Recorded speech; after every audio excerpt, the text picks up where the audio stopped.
at all shy, like, you know, No. I'm surprised. Very inquisitive and very, almost as if to say, come on, pick me up, I won't bite you. Yeah. Yeah, but you'll not be tempted. No, I won't. If you can imagine St. Stephen's Day and out kayaking. Must be freezing cold for a start off. You'd be shivering. You'd be shivering. It's nearly as bad as July. That's it.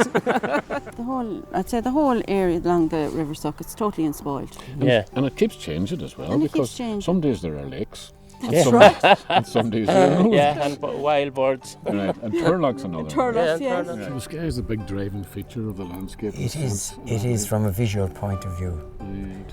And if you stand at one end of this Turlock, and I suppose it's about a mile in length, on an evening when the sun is setting, it's just magical. You think you saw High Breslin at the far end of it. The landscape in these parts has often been described, as much by the people who actually live in it as by those passing through it, as flat. Now, the adjective flat, in whatever context it's applied, usually suggests something that's dull and lifeless and devoid of interest. Granted, there are no mountain peaks to grab your eye, but in this countryside the word flat means something else. It means a horizon that stretches away endlessly in every direction, a huge dome of a sky overhead, and a kind of unobstructed silvery light that illuminates a landscape of great character, dynamism and charm, much like the people who inhabit it.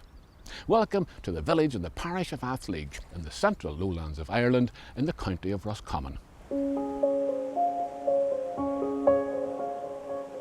The village of Athleague may be small, but it has an orderly, cared for, and you could say quite elegant appearance.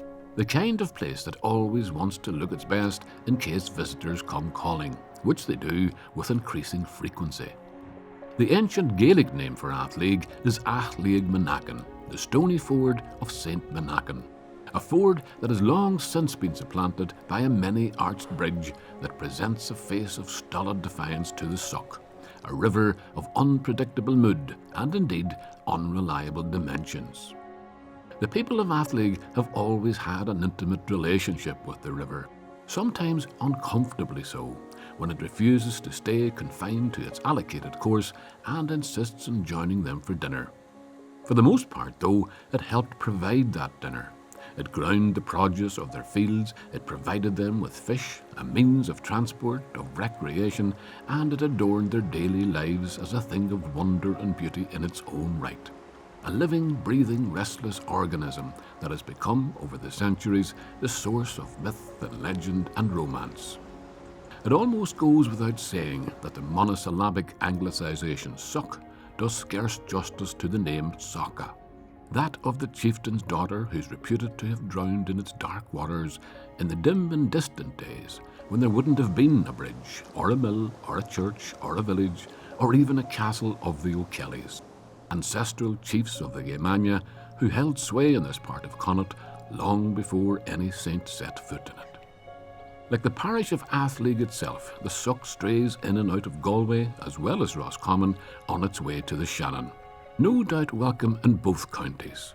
Where it's less welcome is in the main street of the village, where it's inclined to wander from time to time, much to the exasperation of local business owners like Bernard Keane, who thinks that Athleague's early warning flood system needs updating. Correct. I mean, the name Athleague comes from as a ford and League was a rock, and it was a shallow area in the river that people used to use to cross before bridges were ever came into being. And because those areas were crossed regularly, then somebody opened a stall and then became a shop and people started to live, and eventually the mill was built and eventually the bridge was built. And the League part of it comes from an old fable about maybe it's a fable, but it's a story anyway. It was about Finn McCool, that is probably true. Finn McCool, yeah. Right. He threw a big, huge rock from the top of Mount Mary and it landed there. It's actually over there in front of the bridge. Right. And that's where it got its name.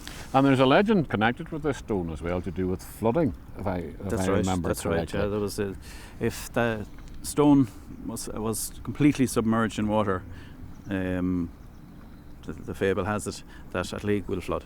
Right. Now, I've only seen it twice in my lifetime, and both times Athleague flooded. Right. I suppose it's a sort of a de facto story in the sense that if the stone is covered in water, it's already flooded. That's right, yeah. I think it's... So it's not a warning, you're too late. I think it's grounded all right in some kind of technical reality. So, I mean, when you say flooded, I mean, coming up over, we wouldn't be standing here, in other words. If you wouldn't be standing here or anywhere like it. This would be the middle of a lake. Seriously? Absolutely. I mean, you would be talking, the water was 6 to 8 foot higher than... Would it go over the top of the bridge here, in other words? It was very close to it, yeah, very close to it. I mean, the 20 houses in the village had to be evacuated and 5 businesses closed for a Really? while. Yeah. Now, your mother's house is on My mother's house at the bend there, is that right? Is 100 and something years old. It's on the corner there, and it flooded. It was about 6 inches of water completely throughout the house. One part of the house flooded first, and she went to the other part of the house, and when I came back in an hour, she was there, and the water was all surrounding her, and she was sitting in an armchair with her feet up in a box, and she didn't want to leave.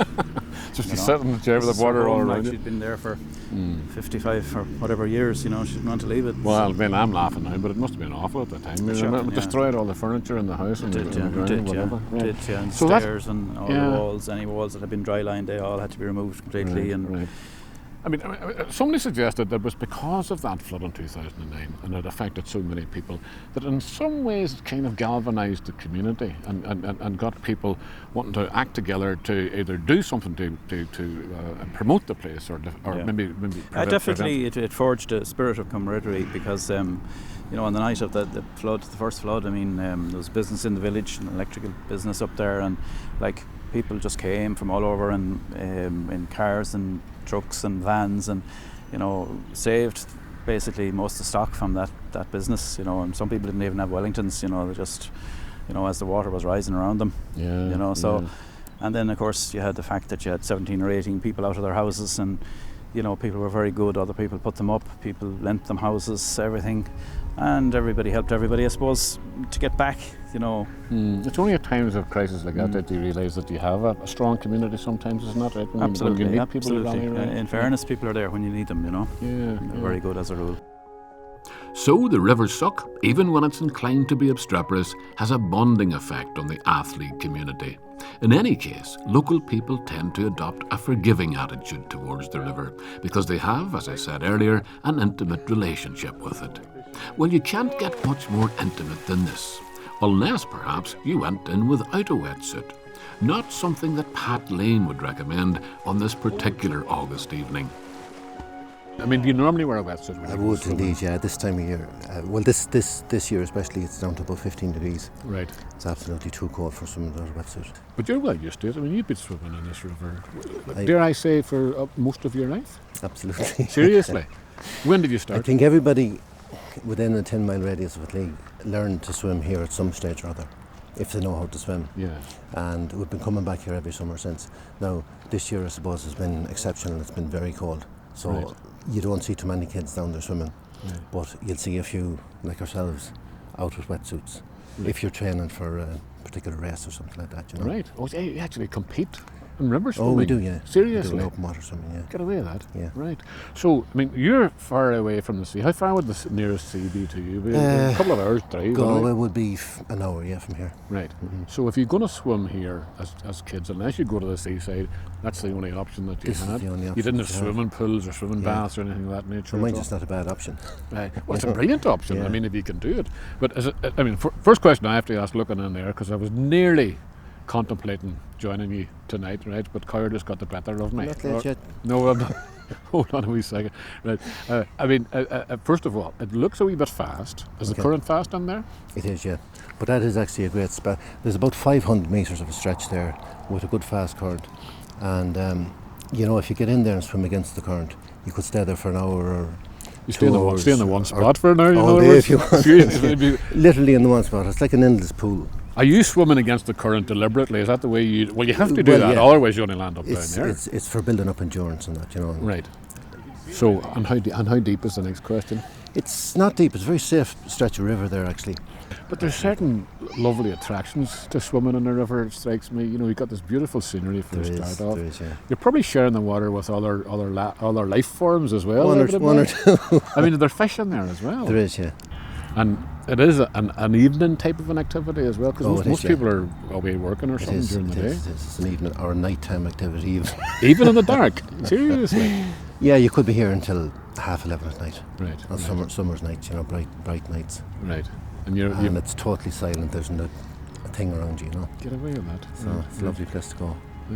So would it be fair to say it's a tradition in Athleague in the area around here to swim in the Suck? Everybody has swam here for the last, I suppose, 100 years.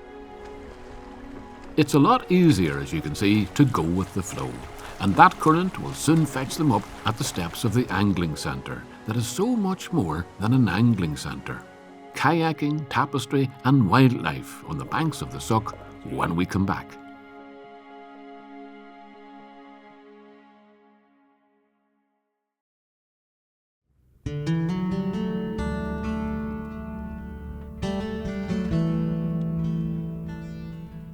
I confess that when someone first directed me to the angling centre at Athleague, I thought they said Anglican Centre, because it is clearly a former Church of Ireland building. But situated at one end of the bridge, beside the weir and across from the mill on the banks of the River Suck, it couldn't be better placed to serve not only as an angling hub for the area, but as the focal point for a whole range of community and voluntary activities, which, dare I say, have greatly improved church attendance in Athleague among the sporting denominations. The traffic is busy this evening because as soon as the swimmers were beyond paddle reach, the kayakers were out in force, supercharged with negative ions and, like Walter Young here, positive as to the benefits of proximity to the River Suck. Age and gender pose no barriers to membership, nor apparently do mill weirs. Was that a thrill? Did you mean to get the boat filled with water? Oh, absolutely. Everything that we do here is meant. Well, actually, no, for safety, I didn't have my spray deck on me. Aye. Because it just makes it that bit easier to get out if you don't have it on. Right. So you didn't mind getting in there and getting the boat filled with water and all the rest of When it? we go out, you expect to get wet. Yeah. It's all part of it. Right. Well, how far do you actually travel when you're doing your normal exercise? The normal route, we'd go up to Castle Strange Bridge, and it's about 4 kilometres in down the river Right. to this point here. So you get into the river up at Castle Strange? Further up there, yeah. We have a large van, brings all the kayaks, safety equipment, all down to the bridge. Yeah. And then we'd kayak down, van that meets us here. Right. Right. So this is all important here, all this stuff here? Very important. Nobody Right. goes out without helmet. I noticed you had a lot of youngsters out as well today. Yeah. I mean, well, we try to encourage the youth into it because, let's say, when I was growing up around that league years ago, there was very little. We used to come down here swimming, small bit of fishing or whatever else. So that's kind of, we have a great asset here in the River Suck. So that's what started it all up. well, you certainly know how to use it, that's for sure. I mean, how long has the kayaking been going here? We're only up and running 2.5 years. So we'd have open days as well, 2 days a year. We call them a splash and dash. Kids can come and they do actually, there's plenty of splashing and plenty of dashing. Yeah. So we do is bring out from 4 years of age up. Yeah, but it strikes me people around here are so fond of and so used to this river. Oh, absolutely. Because they grew up learning to swim in it and so on. Absolutely. Were you the same yourself? I was the same way. I actually live about 3 miles away from here. And I remember from once I was able to cycle, I used to cycle over with my 2 older sisters. You'd stop in the local shop, you'd get an ice cream or whatever else, down to the River Suck. And that was the meeting point Saturday, Sunday, you know, in the weekends and then over the summer holidays as well. So the river was the whole social focus of the area, really? Well, it was more fun than going to a swimming pool. Of course, yeah. You know, it was just more, and like we had no facilities here. It was only in later years that we got the toilets in the angling centre here, and the coffee shop opened up here as well. But just people came and got on with it. Was that still functioning as some sort of a church building? That was an old ruins when we started coming here. When I was a young lad, that was just the ruins of an old church. Right, so you couldn't use any facilities here at all? Only around the back to get changed. In case they're not young girls. Yeah, oh, I see that. Right. So this was the meeting place in other words. Oh, absolutely, really? absolutely, without a doubt. This is the best fun that you could have, and it costs nothing. And we have it at our doorstep. Like people, I know friends of mine that drive an hour or 2 hours to go kayaking, and like we have it 2 minutes down the road. You know, as a club as well, like we're fundraising then for other local groups and charities. And then on Christmas Day or Stevenson's Day, we come down here. At the water level now is low, let's say on this side, but it'll be pretty high on both sides and really rapid. And a group of us to come over the weir like what I just did there as well, and we'd head off out and underneath the bridge. But if you can imagine St. Stevenson's Day and going out kayaking, must be freezing cold for a start off. You'd be shivering. You'd be shivering. It's nearly as bad as July. That's it.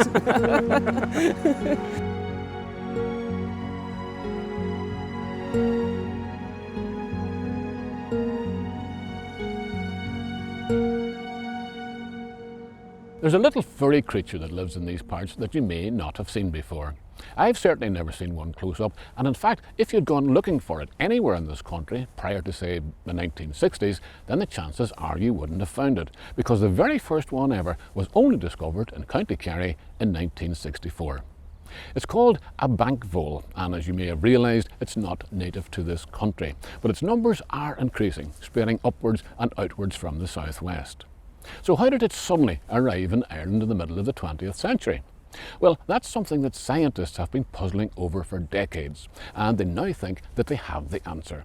Because when they trapped some bank voles and tried to match up their DNA with that of bank voles from other European countries, where they're quite common, they found that they came from, not Britain as you might expect, but Germany. Which, of course, poses the next question. How did the bank voles get here from Germany? Not in a Volkswagen, as one witty friend suggested. Rebecca Dobson may have the answer. Rebecca works for the National Parks and Wildlife Service and has the distinction of discovering the first ever bank vole found in Roscommon. And she's pretty confident that we're going to find another here in the old graveyard beside the angling centre in Athleague. But you'll have to be patient if you want to see one, because first, the theory of how they got here. A remarkable detective story in itself.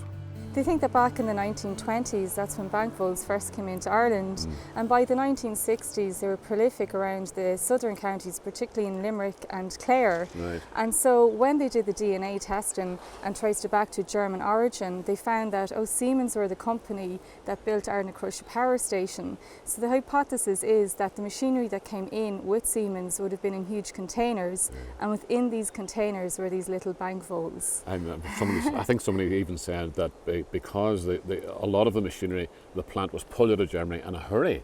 Yes. And that some of the big shovels actually still had like big bits of German banks inside them. And that's exactly. And that's how they travelled. Yeah, that's it's it. An extraordinary story, it is, isn't it? Particularly to find them all the way up here in Roscommon. They've really spread out quite quickly. So they breed fast? They do, yeah, they do. And they'd figured that they were spreading at about 4 kilometres per year. So that's going back to, well, say the 1930s onwards, right? Yeah. Sounds like a long time to us, but in terms of a spread of a species, that's not very long at all. It's not. And sometimes there's a concern about non-native species being introduced, in particular accidental introduction, but the bank vole seems to be fitting in quite well. It's not a threat, and if it seems to be providing the likes of barn owls or threatened birds of prey with that extra diet, that's good news. Yeah, probably bank voles, come in as long as you can be eaten. In other words, well, that's it. Well, it's all part of the balance, because they could become a pest if there was nothing to control their numbers. Of course. So it's all part of the natural balance and natural. So they should have been here in a sense, it's a good place for them,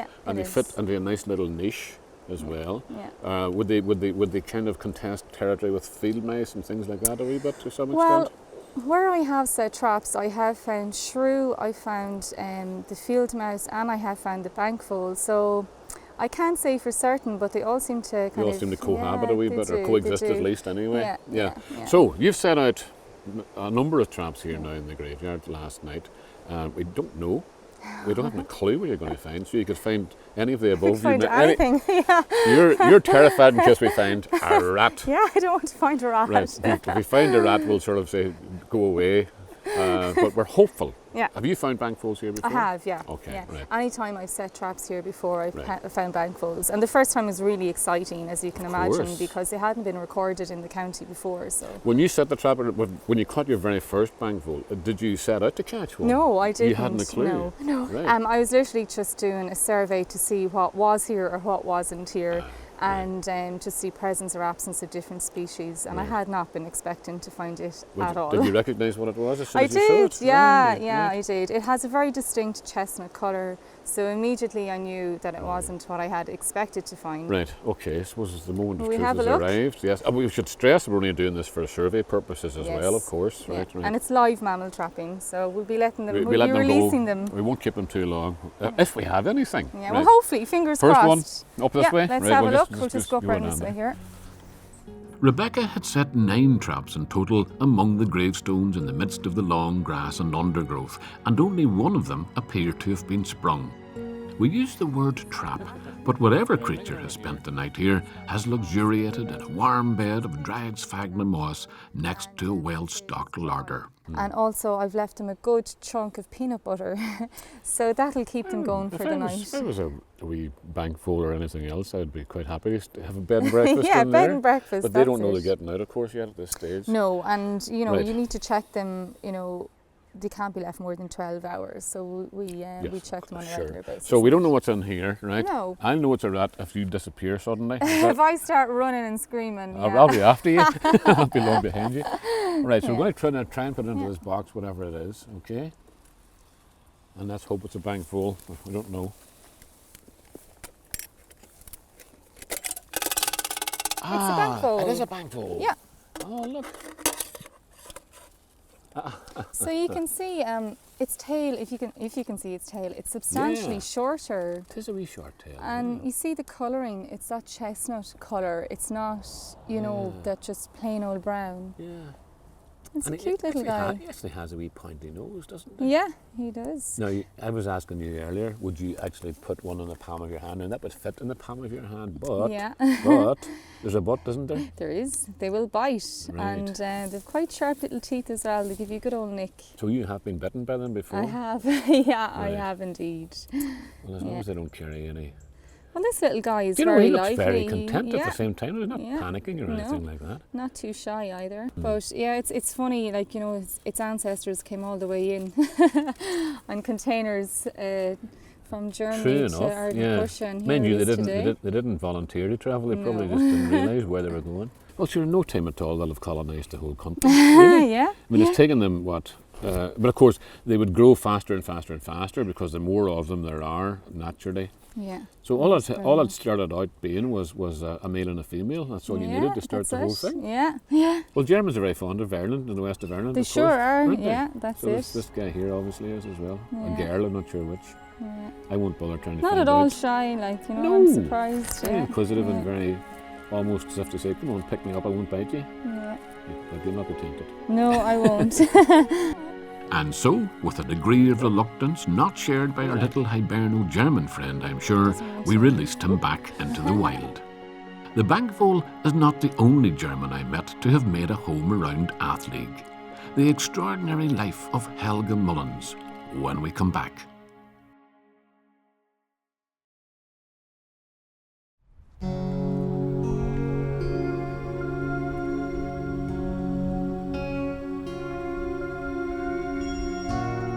Ballinturley, to the north of Athleague village, is mostly composed of sky and water and a thin mantle of green overlying a vast expanse of limestone bedrock, all combining under a fidgety light to create a landscape that is as dynamic as it is deceptive.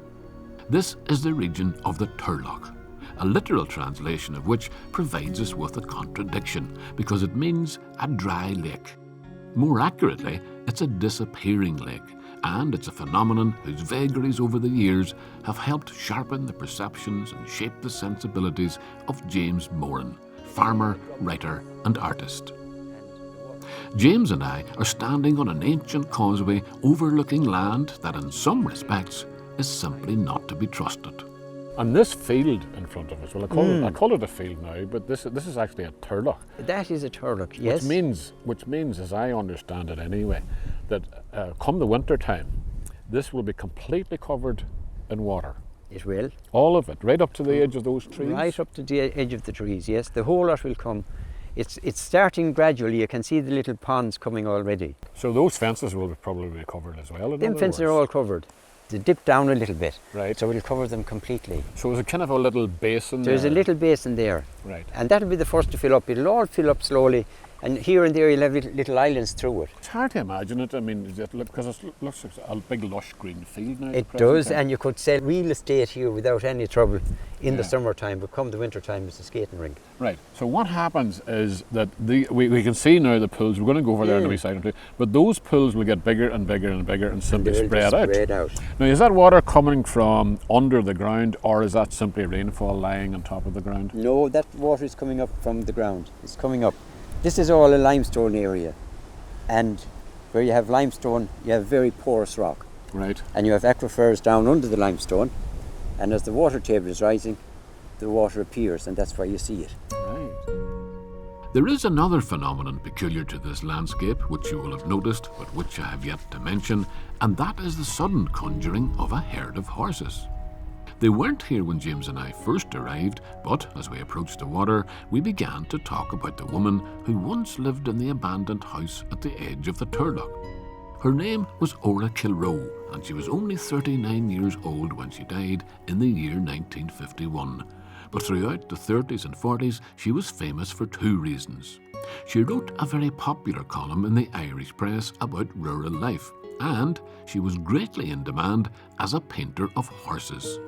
As soon as we mentioned her name, these guys appeared out of nowhere. Unfortunately, she was dead before I was born, Yeah. and she'd have been a woman that I'd be very interested in, and I would probably have taken off with her myself to do some painting as well. So this is what she did. She took her brushes and her paints, and she went to where these horses were. That was it, and she paints them in situ. I see. Yeah, and she Right. travelled all over. She painted Grand National winners and all sorts of important horses at the time. Because I'm told as well that sometimes in lieu of payment, because this is how she made her living, she did these commissioned works for a fee, but quite often the fee was a horse or a donkey or a billy goat or some other in-kind payment. True. Yeah, well, I think that was her altruistic spirit. She sort of was more interested in the welfare of animals, and she didn't neglect her children by any means. But I suppose it was just part of their lifestyle, and if you have that type of lifestyle, you walk with it. So here we are. We're only yards away from where she used to live, and we're surrounded by kind of characters that she would have been very, very happy to paint. Maybe as her well. spirit is lingering. Absolutely, yes. James Morn is no mean painter himself, as I've said, and although he seems to confine himself, for the most part, to painting the landscape around the home in which he grew up, he's chosen to depict an aspect of that landscape which is possibly the most elusive element of all to capture: the light. I think the landscape does it for me. It keeps changing. Yeah. And we often talk about landscape, but I think skyscape is also a very important feature. And especially in the lights that we have around here, as you can see today. And You have big skies we in have Roscommon big skies. because of the Well, relative Roscommon is flatness. a flat land, really. Right. And people often say to me, oh, sure, there's nothing in Roscommon. But if they only came out here, it's a Yeah. living entity, really. Yeah. And it has a personality, and it changes from day to day. When you see, you can paint your picture, and then you look round, and the sky is changing. It's a nice sky anyway, but when it's reflected onto a huge band of water or flash of water, it's a totally different scene altogether. So the sky is the big driving feature of the landscape. in a sense. It is from a visual point of view. Right. And if you stand at one end of this Turlough, and I suppose it's about a mile in length, on an evening when the sun is setting, it's just magical. You think you saw High Bresle at the far end of it. High Bresle was the name given to the mythical island that sailors would imagine they could see off the west coast of Ireland, and when they tried to reach it, it would appear to melt away in the mist. There are elements of High Bresle about this scene. The big house at Bushy Park, gazed at across the golden haze of an August hayfield, retains at a distance the appearance of its former grandeur. But on closer inspection, you'll find it's been abandoned for some time. It was formerly the home of the French family, and it became, at the end of the Second World War, the home of this lady, Helga Mullins. In 1946, Helga was a frightened little 7-year-old from Essen in war-devastated Germany when she and her brother Walter were evacuated, along with thousands of other German children, to be cared for by foster families in other European countries, including Ireland. But it had got to the stage when really it was very hard to keep going, and we were severely malnourished and that. So my father saw this Red Cross ad, and it was to bring German children from the worst bombed out cities to bring them to Ireland for 3 years. And he thought this would be a great plan. So he inquired about it and said yes, we would qualify. So he got us ready, my brother and myself, Right. to come to Ireland. What age were you at this stage? I was 6.5, almost 7 at And the your time. brother was? My brother was 4 years older. He was 4 years older Yeah. than you. Right. Now, he had a couple of words of English because he had been learning it in school, but I had none. Right. And my father was afraid that we wouldn't be accepted into Ireland because he had read up that Ireland was a very Catholic country. Right. And we were Protestants. So he said he better do a little job with us. So he bought us the rosary beads, he taught us how to say the Hail Mary, the Our Father, and schooled us well. Right. So you had a very quick Catholic A education. quick Catholic education. And he Right. said on no account were we to say that we were Protestants. Okay, that was fine. Right. So there we were with our labels around our necks with our dress and our parents' name, etc., and into the Red Cross lorries, into the trains, across. I can't remember much of the journey now. Yeah. I must say a lot of it is just gone. Right. But I have one very vivid memory of being on the train, the Red Cross train, and there were nuns looking after us. And in those days, nuns wore their habits, veils and the mumples, all the but rest of it, these yeah. were peculiar veils. They were the butter kind Yeah. of those big wide ones. Yeah. And I remember seeing them walk. We were sleeping in little bunks, and I could look out through the curtains, and I could see the nuns, and they were going sideways like that. Okay, I kept saying, "Why are they walking sideways?" You know. And I turned round and I said to someone, and they didn't know either.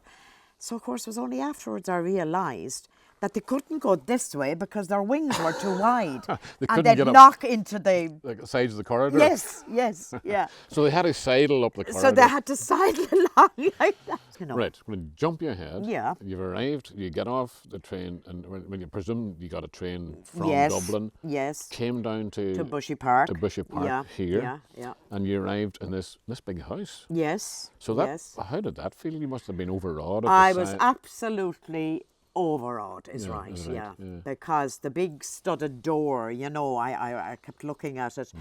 And also that there were windows and there were doors and there was no rubble anywhere. Right. So that was the first thing that hit me. And then we were brought into the hall, and I can still see my foster mother, Rosamond, standing there with the German-English dictionary in her hand.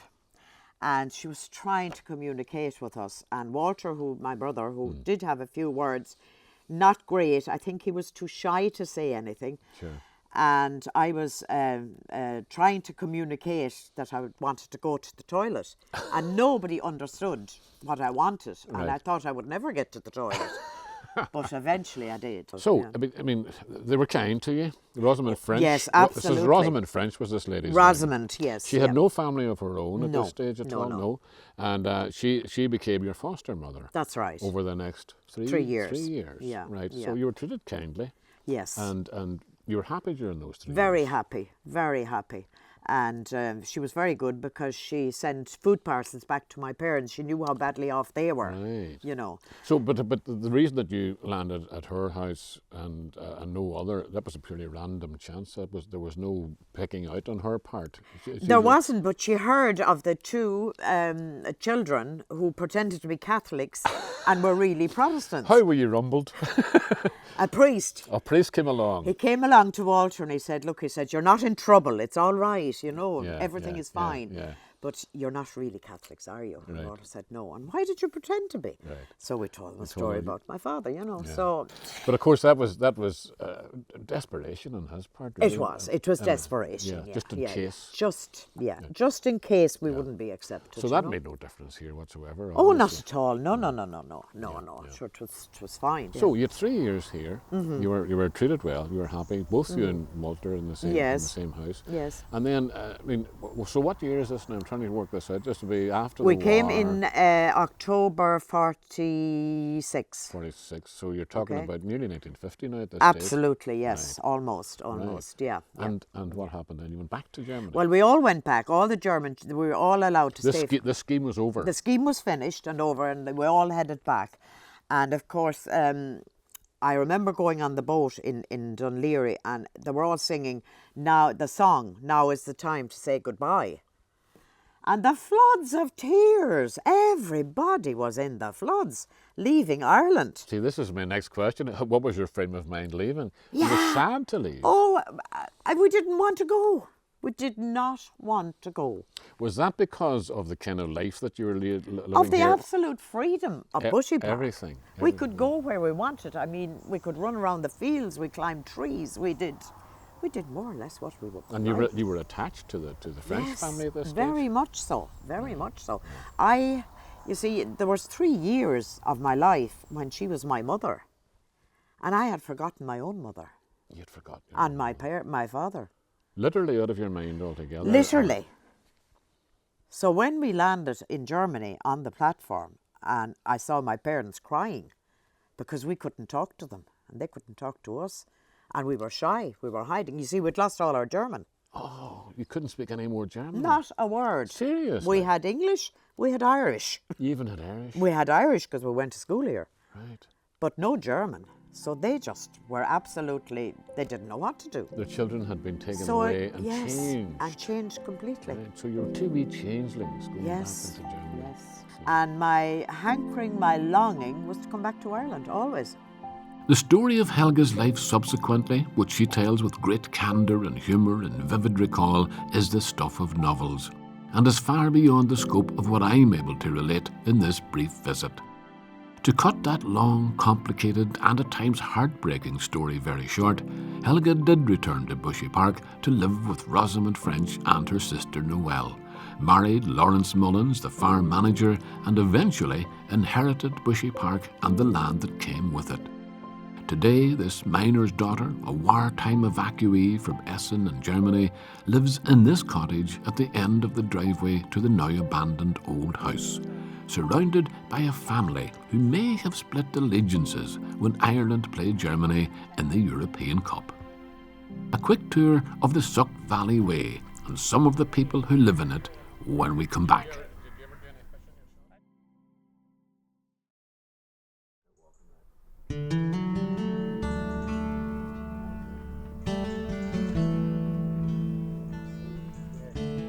If ever you get the notion of going for a long, long walk through the Suck Valley to take in its many beautiful vistas and objects of wonder, such as the Latane Stone and Castle Strange and Castle Kelly and Ballygar and all the other sources of fascination that I haven't had time to explore, then you'd be well advised to follow the Suck Valley Way, a 100-kilometre pathway that has been designed by a local development cooperative with the generous and enthusiastic cooperation of farmers and landowners.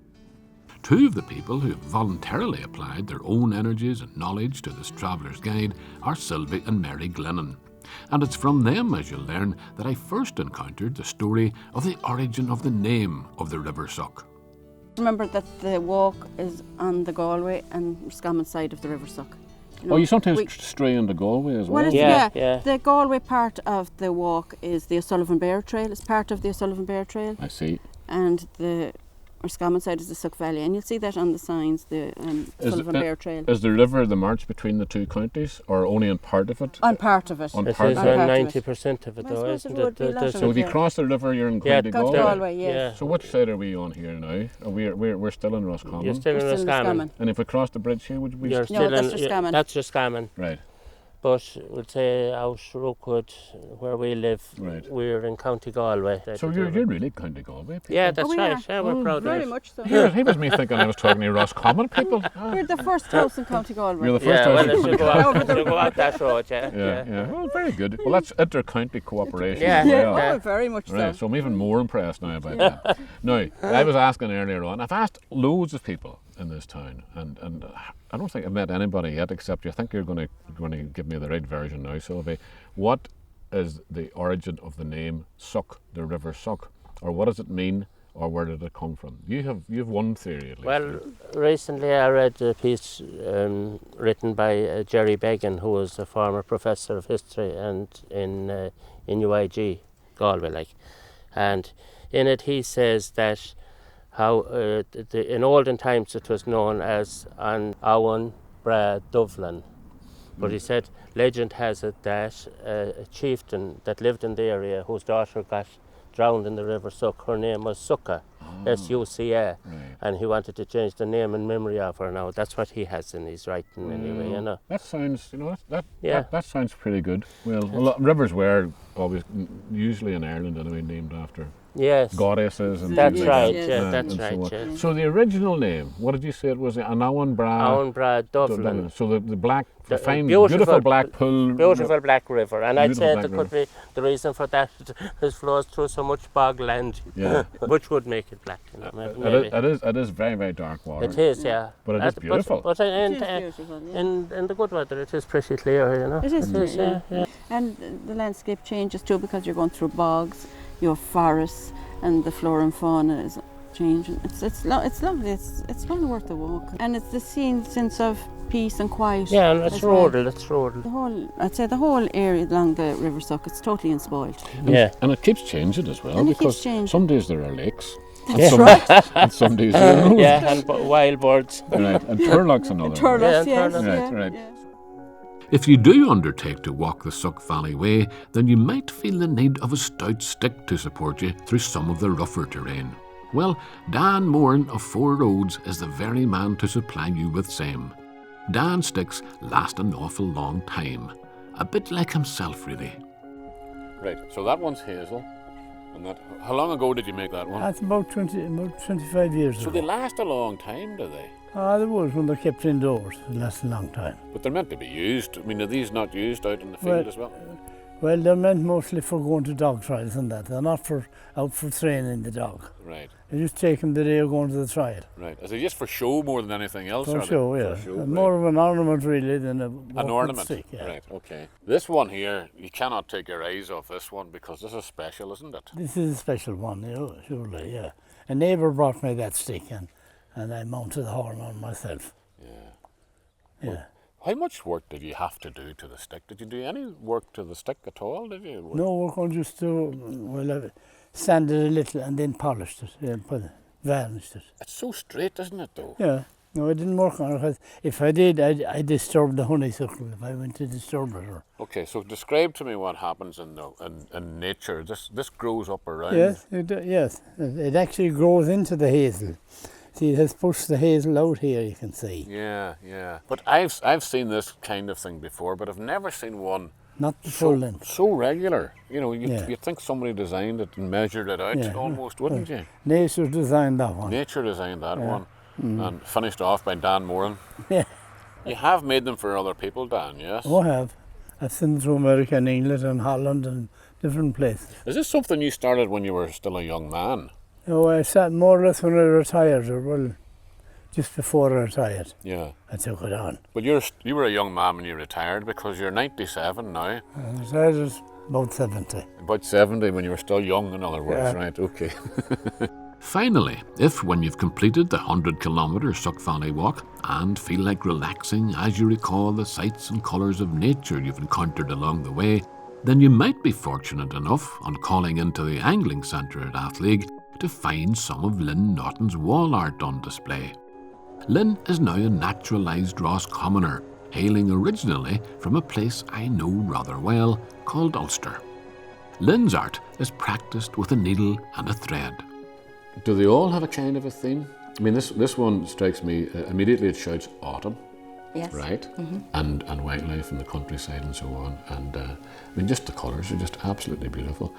What did you have to start off with? It could have started out with this middle piece because that would have all been little patches, which I'd cut and then put a nice border on it to match in with it. Right. The next stage then was to add this like a grass fabric. Right, so you know, there's lots of fabrics that have the grass, and then I would have fussy cut these little birds out. Fussy cut. Fussy cut. That's a lovely expression. So it means that the little bird that was there, I'd have cut around that bird, and then applicated onto the border. So that wasn't part. You had to put that on there. In Yes. other words. Everything had a tone in, really, didn't it? Everything. Yes. You chose your Yes. colours very, very well, carefully. what I'd do is we'd have what's called a stash. So you'd look through your stash. A stash. Husbands aren't supposed to know about the stash.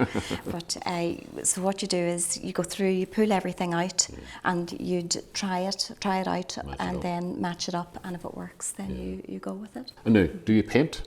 I do. I paint on fabric. You paint on fabric? I do. Have you any painting done on this particular one? Not that one, no. Not on that one? Not on that one. This is absolutely beautiful, I must say. But I would love to have that hanging in my room. This one here caught my eye. Okay. Because you and I share a certain common ancestry. You're not from here originally, sure you're No, not? I'm not. I'm from Belfast. You're from Belfast? Yes. And how did you end up down around Athleague in this direction? Well, You met a man? I did. And in England. We were both living in England at the time. And we came back to Athleague. This one, as I said, it caught my attention because it comes from, it's about my hometown. Yes. These are the walls of Derry. This is They the are theme indeed. anyway. Yes. And again, the colours, tones, everything tones in beautifully to that. And I love this. This is a very, very clever idea. This is the shadow. Yes. A see-through piece of, what do you call that, sort of muslin type thing or something? Is it? Yes, it's like, it was actually a ribbon.